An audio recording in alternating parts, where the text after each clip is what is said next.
আমাদের সমাজে যত নিয়ম কানুন আছে, বাধা নিষেধ আছে, সবকিছুই আমাদের মতো মধ্যবিত্ত মানুষ কি নিম্ন মধ্যবিত্ত মানুষের জন্য তৈরি হয়েছে।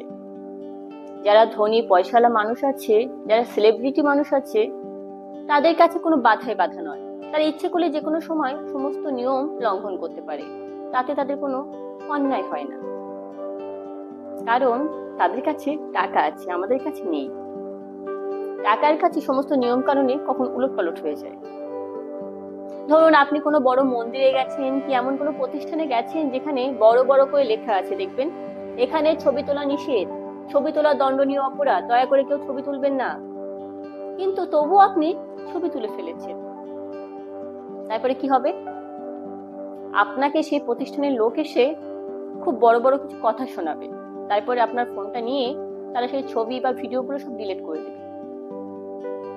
আপনি ছবিগুলো কেন তুলেছিলেন বলুন তো? খুব বড় জোর আপনি বাড়িতে এসে কাউকে দেখাবেন সেগুলো, সেজন্যই তো, তাই না? তার বেশি কিছু তো নয়।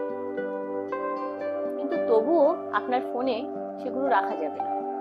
হ্যাঁ, হতে পারে এটা তাদের নিয়মের বাইরে, সেজন্য তারা এগুলো করছেন, ডিলিট করে দিচ্ছেন ছবিগুলো। সেজন্য ওনারা ওখানে লিখে রেখেছেন এখানে ছবি তোলা যাবে না। তো সবকিছুই তো একটা নিয়ম আছে, তাই না? আচ্ছা, মেনে নিলাম আপনাদের প্রতিষ্ঠানে ছবি তোলা যাবে না, সবকিছু ঠিক আছে। কিন্তু যখন সেই একই প্রতিষ্ঠানে বা একই মন্দিরে কোনো ধনী মানুষ কি কোনো সেলিব্রিটি আসে, তখন তখন তো তিনি প্রবেশ করার আগেই সেখানে মিডিয়া পার্সনরা যেয়ে বসে থাকে তার ছবি বা ভিডিও করার জন্য। তখন তো সেই ছবি বা ভিডিও পুরো মানুষ, পুরো দেশের মানুষ দেখতে পায়, পুরো সোশ্যাল মিডিয়ায় সেটা ছড়িয়ে পড়ে। তখন কি সে নিয়মটা পাল্টে যায়? তখন কি কোনো অন্যায় হয় না? সব নিয়ম আমাদের জন্য, তাই না?